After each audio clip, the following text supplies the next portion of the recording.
part of the private plane taking. Yeah. Like we were going to leave earlier, but we decided we didn't want to miss this. Yeah, right. It's like church, everybody's spreading out. No, my press conferences are not like church. I just thought I better change that. Amen, brother. Okay. Questions? Roy, first time you played Pitt, they kind of used the three-point shot as an equalizer, being 13. What can your team do better tomorrow? We got to defend the three-point line with more of a sense of urgency. It's a hard matchup because, you know, the Jamel, and Michael Young. I mean, they're two of their biggest players, and they shoot a lot of threes. Cameron Johnson made 6 of them here. The Jones youngster, who I think had made 3 in the conference season up until our game, makes 2 in the game. So it was a big part of their offense. And the games that they've won and played really well, they've made a lot of threes. And so we've got to have a greater sense of urgency to get to the three-point line. Try to do a better job guarding the ball ourselves so we don't have to help. But it is a tough matchup for us. I mean, we've got Isaiah or Kennedy out there guarding somebody who's going to shoot some threes. So we understand that, but we still got to do a better job of it. Opposing teams, I think, are 7 for 40 the past couple games from 3 against you guys. Have you guys done a better job, or is that just a matter of them missing shots, or how do you carry on? Probably a little bit of both. I think we've worked on it a lot the last 2 or 3 weeks, but I feel like we've worked on it a ton the whole season. But you know, again, in Virginia game, I really felt like that they had a lot of open shots. When I looked at it on the game tape, they did have a lot of open shots, but maybe not quite as many as I thought because we got a little bit closer to them. But I'd like to take 7 for 40 the next couple of games. Aside from shooting the 3, what is Pitt doing better in the last couple of games since they played you guys? You know, they do some things really well. They're defending their zones. I think that when they played us was one of the first games that they had played a lot of zone, and that's helped them. They do a great job of shooting the three-point shot, as we talked about. They also do a great job of getting to the free throw line, and they're a good free throw shooting team. Against us, one of our cleanest games defensively. Maybe we weren't so close. We weren't even close to them. They had so many open threes, but I think they only shot 5 or 6 free throws against us. But, you know, it's just a matter of time. I mean, 4 starters back from a team that went to the NCAA tournament last year. And so they've got that. It was just a transition from one coach to a new coach. I think it took them a little longer to get to know Kevin, took Kevin longer to get to know them. But, you know, if you were to be starting the season over right now, I would probably think that they wouldn't have the record where they are right now after whatever it is, 15 games or whatever.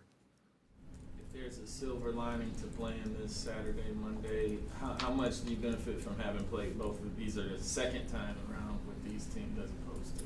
Well, you do have more knowledge, but the difficult thing about playing on the road on Saturday and the road on Monday is your body, and so I still don't think it's any silver lining because your body is the one thing. It's, you know, just because you have knowledge doesn't make you have more energy or anything like that, but there is something to that you play in teams that you've already played and you know them a lot better. But the Saturday, Monday, both on the road thing is really difficult. Do coaches have an avenue to voice your opinion about playing 2 games in 3 days like this to the league, or is whatever you say to us, that's pretty much the only thing you have? I don't think we have an avenue to say anything anytime, so you're talking to the wrong guy there. I think we're like the mushrooms, just keep them in the dark and throw the crap on them and hope it grows. That's Definitely not true. That'll I said it wasn't church, but that's where you make the mushrooms grow. That's what I think we are as coaches. We don't have a say in anything. Well, you guys have won the opening tip-off a very high percentage of the time this year. I'm not exactly sure what the number is. I'm trying to track that down, but it's been a lot.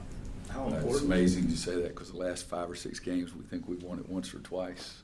So you just, as coaches, you just remember only the recent games, I guess. Well, we got a good jumper in Isaiah. We didn't have him in North Carolina State. I can't remember if we won the tip over there or not, but not North Carolina. He didn't play against somebody. Duke, yeah. We work on it a little bit because it does possibly give you 1 extra possession a game, and you know, there's not that many jump balls. I still go back. Steve remembers this. We played Georgia Tech a long time ago, and I always think if you win the opening tip, then they get the ball to start the second half. And if there is a tie-up late game situation, it's your ball.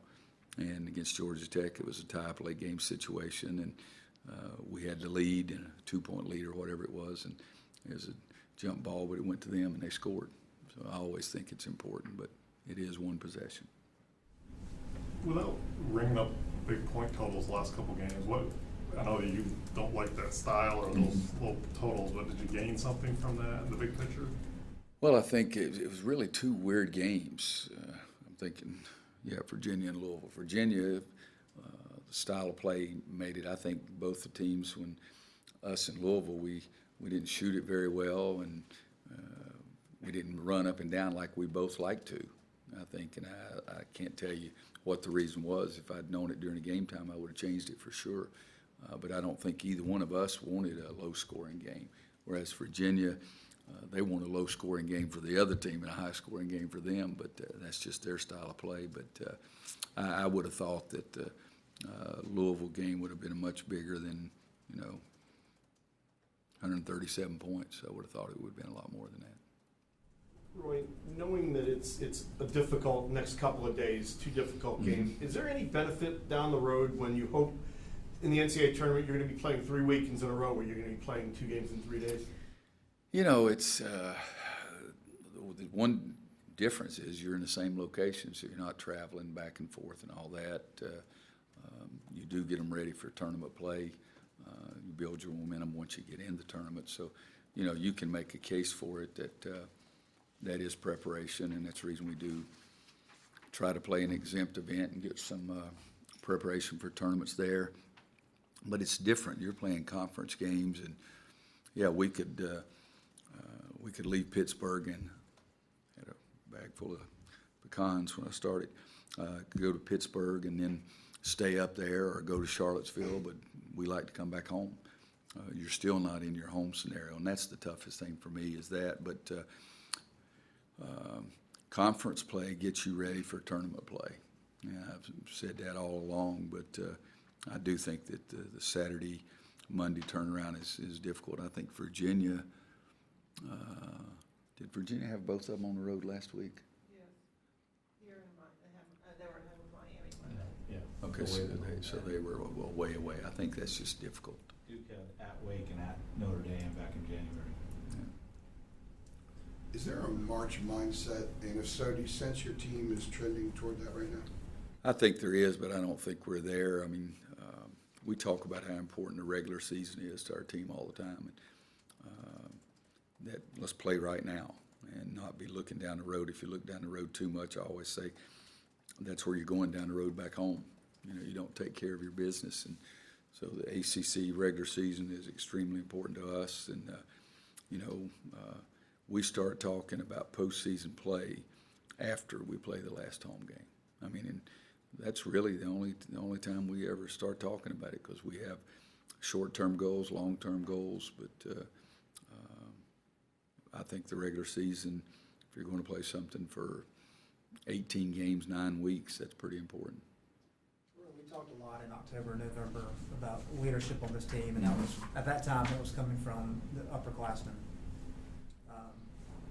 Has that continued to now? Has there been somebody to kind of step up in that leadership? No, it's a shared deal. The seniors, and then Joel and Justin, Theo, he's back playing.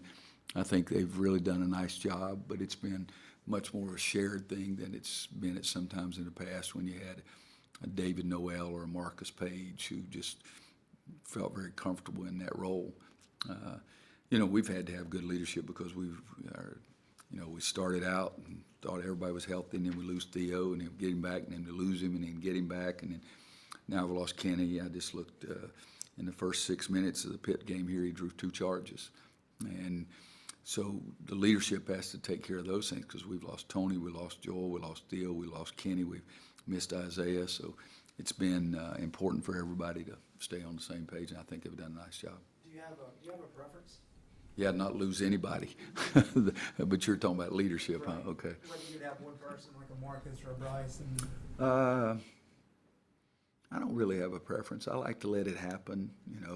the staff says a lot of times that I've got to be the leader, but it depends on the team. With Marcus, he was easy. I mean, even his freshman year, he had tremendous leadership skills, and it was just an easy transition. And people trusted, they respected him and trusted him, and so that was one of the easier ones.